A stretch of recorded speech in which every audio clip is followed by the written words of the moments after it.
Hey guys, Silver Skull Gamer here. This is the first phase of painting my Legion of the Damned for Spookytoberfest. As you can see, we're gonna base coat or prime the metal guys with Vallejo's black primer, and just kind of get a light coat and just layer it on a little bit. So I'm using my Pache airbrush, which I'm starting to think about getting a Badger to see if it's any better. But trying to get all angles there. You can see me turning them upside down at all angles, trying to get that black primer in there. That's kind of a good thing with metal is you can, if you miss the spot, you're gonna see it with the black primer. And then just got one of the arms on a toothpick there with blue tack, and coat them up.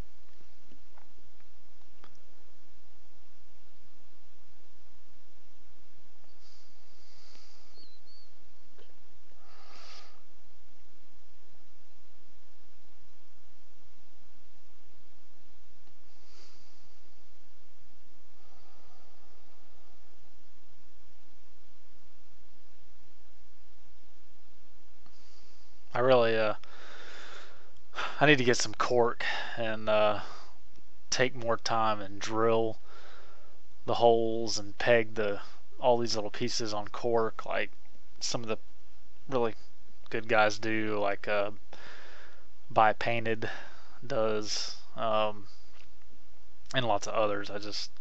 I know he does it with everything. Drills them and pegs them on cork caps. That'd be better than this. Here I'm trying to paint the gun by itself. He's got a little skull on the front of his rifle, and I guess it's supposed to be like a flashlight. It's the only thing I can figure. It's not a combi gun, but there's this little tank strapped to the side, so I guess I'm going to paint the front of it like a lens, like a light. Alright, so here we're starting our base coating. I'm going to use Deneb stone for all the bone, anything that's going to be like white or bone colored. I'll start with this belt buckle. You can see me painting from the pot. I don't do that with my Vallejo stuff, but with the Games Workshop stuff, what I do is I usually just put a few drops of water in the bottle, shake it up real good, and just paint from the pot.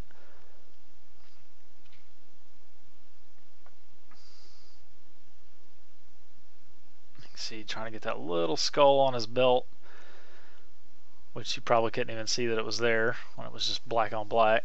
And then he's got a lot of bones on his backpack here. I'm trying to start painting those, just the top, and they're raised, so there's three sides to them there. You can see I'm doing a little edging on the side, but not all the way down. Just trying to get the tops first, kind of do it in stages.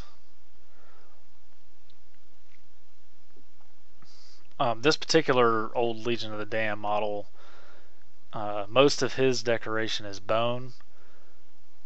There's the only flame work he has is on his knee pad, which you'll see towards the end of the video. So this one is kind of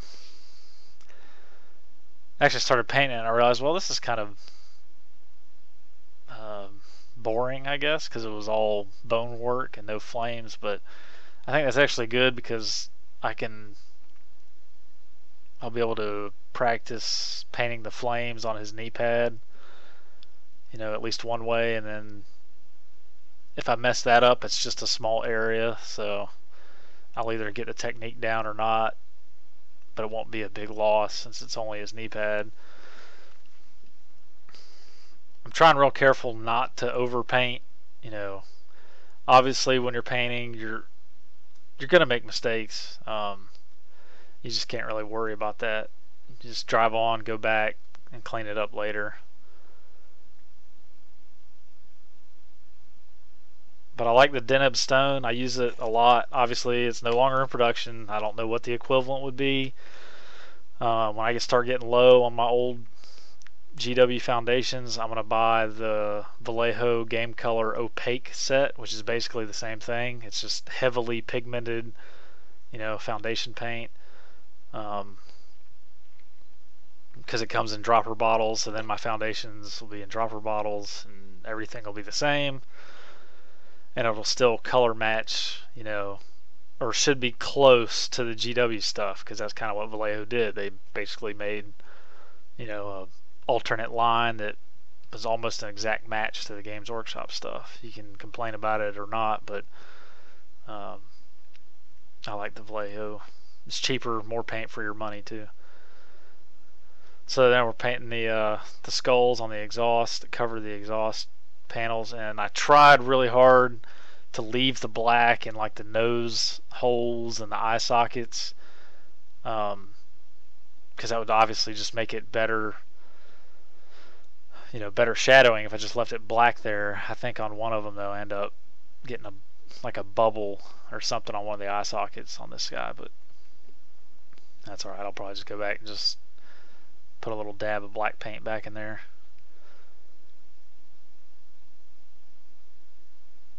You know, if I was really taking my time and a skilled painter, I'd probably thin this down and leave more black right there. I just filled in behind the jaw.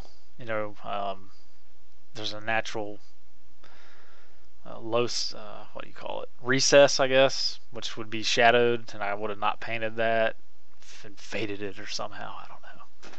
I'm just a tabletop painter. I don't.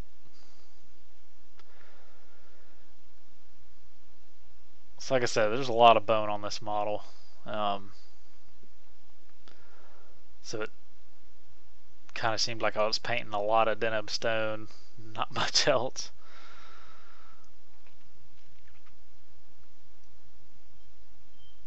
But that's good because I can get the technique down for the rest of the guys.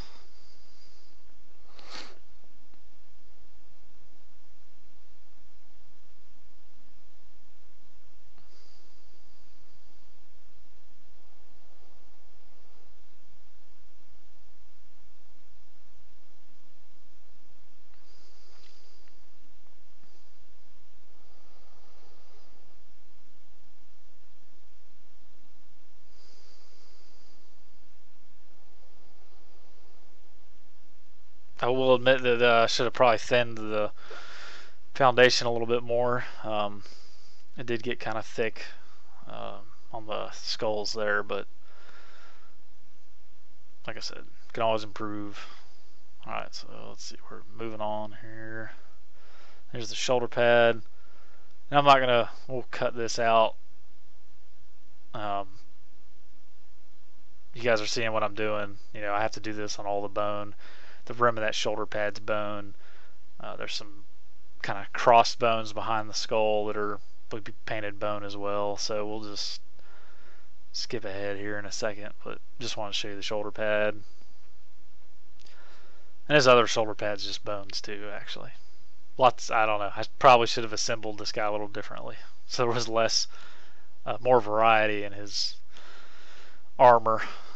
But oh well. Okay, moving on. New color, yay! So this is, and how do you say this? Ayay, whatever. Something Dark Sun. I guess that's like a Eldar name. So there's a little knee pad with the flames. And this Dark Sun, I think, would just be a good base for painting the fire. And it's going to cover the black primer really almost to one coat. So that's why I chose that.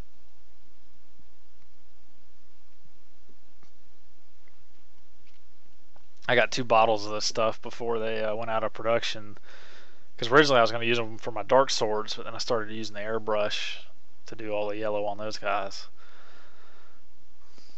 So my thought process here is to base coat this with the Dark Sun, cover up the black primer, and then basically just layer, start with you know, the most extreme highlight at the bottom being almost white, and then somehow either layering or blending that up into a dark orange, almost red at the tips of the flames. I've never done anything like that before, so we'll see how it goes. We'll start that in the next video once we get all the base coats done on this guy. But it's starting to look cool, you know. It's like, alright, that's definitely going to be fire, you know. Kind of get me motivated there. And I have to go back. I forgot to do the little skull and purity seal there on his leg.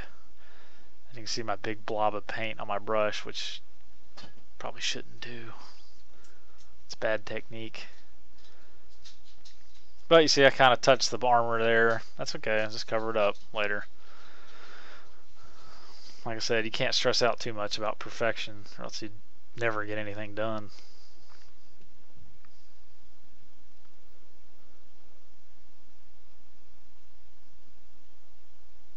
Alright, so moving on, there's Vallejo Model Air Gun, or Gun Gray. I love painting with this Vallejo Model Air metallics. They're great to the airbrush, great with a brush. Just cover really well. Don't really have to thin them much at all because they're already made to go through an airbrush. So trying to get all the little pieces that I would think would metal, and I don't know if I mentioned this before, but I keep all the boxes to the kits. Not every, if I buy multiples of a kit, I'm not going to keep every box, but I like to just cut the box tops and keep them for each individual set so that I can always go back and kind of get reference of how Games Workshop painted them, what they're kind of supposed to look like, what details are picked out.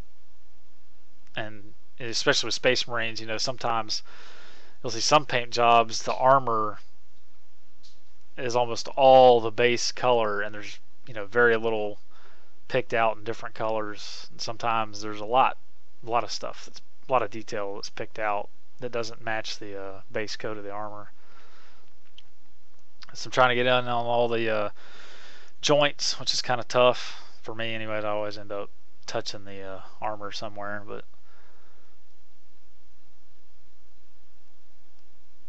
highlighting the joints, or not highlighting, base coating the joints metal, and then probably all I'll do for the joints is just go back and put some black wash over them, and those should be done. Pretty simple. Helps break up the black armor.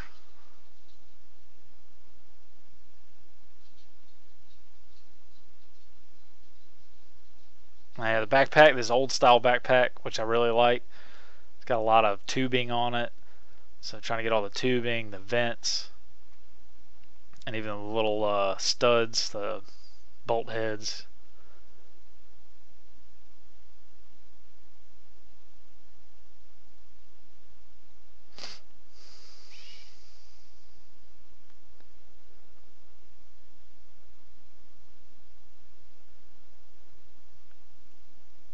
Like I said, there's got to be something said for painting metal, or just having metal miniatures, with some actual weight to them. I don't know, something about that. I like it. I guess it feels like less of a toy, It's like, man, you could throw this across the room and hurt somebody with it.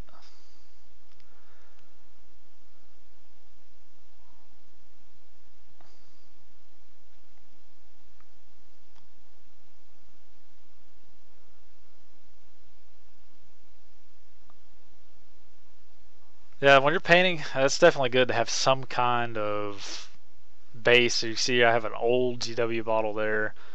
That's pretty, a lot of people use those. Or the cork, cork caps. It does make it a lot easier to manipulate single figures when they have a nice base to hold on to. I don't always do that. If I'm speed painting a whole squad, I know, I tend not to do that. I probably should. It would help. Trying to hold the little base by itself and then turn the model all around and not touch where you just painted. It becomes a pain when you don't have a base to it. A model holding device. So just kind of looking them over, seeing if I missed anything. Putting them down. And just getting the joint in the other armor. There's that other shoulder pad you didn't see before. It's just more bone.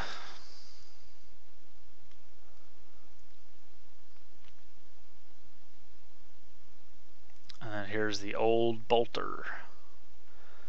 You can get I forget what their Forge World makes, like all versions of bolters now. I can't remember what these would match up to. These old, what are these, 3rd edition bolters? Like Umbra pattern or something might be close.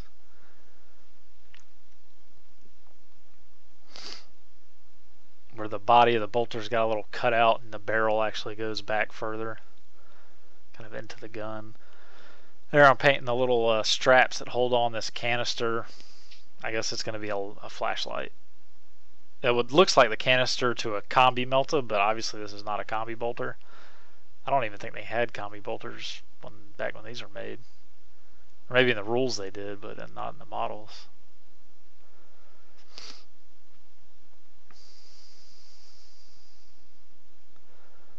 Just trying to get everything I think would be metallic here. And using the Vallejo gun, same paint. It'll probably just be washed and then maybe some edge highlighting back with Vallejo steel. And see, like this piece, I really would have benefited me to have it drilled and pinned, because I'm trying to hold it with my fingers and then, you know, not touch this. You know, I just touched the skull there, which I just painted it, you know, not too long ago, so it's dry enough to touch, but really shouldn't be doing that. And then that's the back of this bolter is kind of interesting. I had kind of thought about it for a few seconds about where does the metal end and the bolter case or the cover start, because it just kind of blends into itself in the back. So I just kind of made a decision and went with it.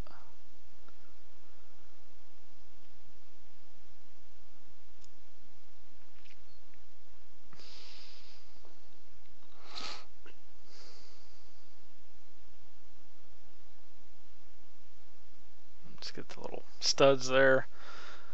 That's pretty much it for this. So base coating, you know, pretty much done in this phase. Next video we'll start doing some more detail and layering. Hope you guys are enjoying it. Here's the paints I used for this, and just a heads up, the other model I'm doing, painting the black base coat with washes, that's going to take a little longer. So